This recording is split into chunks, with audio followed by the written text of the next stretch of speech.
Facebook family. How are you? So glad to be able to come to you on this magnificent Monday so that we can talk about the sensational Sunday that the Lord has allowed us to experience.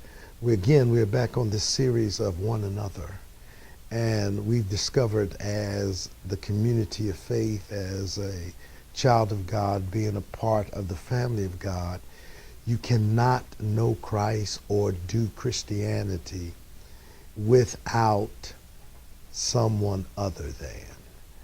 You have to, we have to, we are wired to be engaged in the life of another believer or other believers.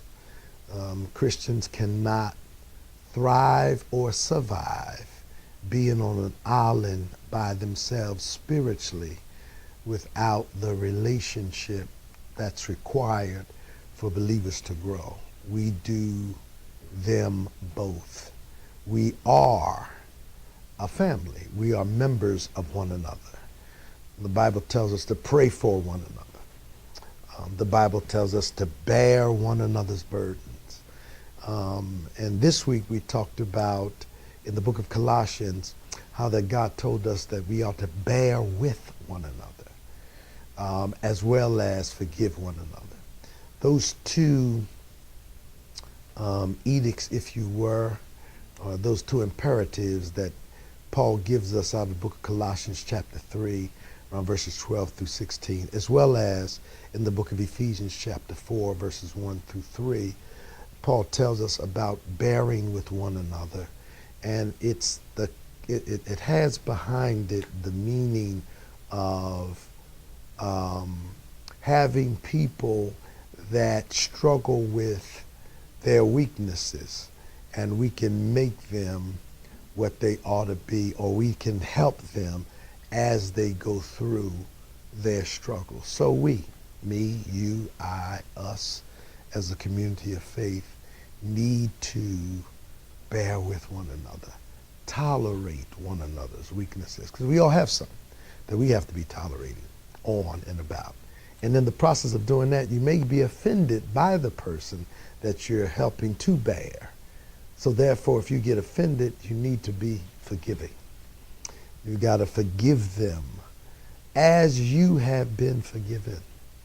We use the illustration and the demonstration of forgiving one another is found in the book of Matthew chapter 18, where the Lord Jesus was answering a question that Peter had asked him about forgiveness.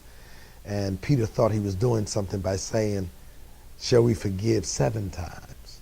See, 7 was over the top than the 3 that they were being taught in some of the rabbinical teachings about forgiving somebody for 3 times.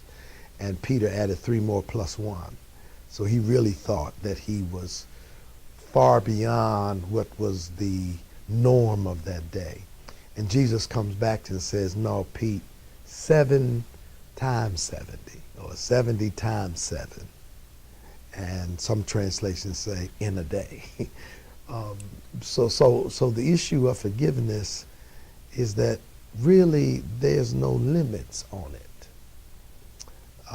Because God does not put a limit on us when we ask him to forgive us for the offenses that we have committed against him.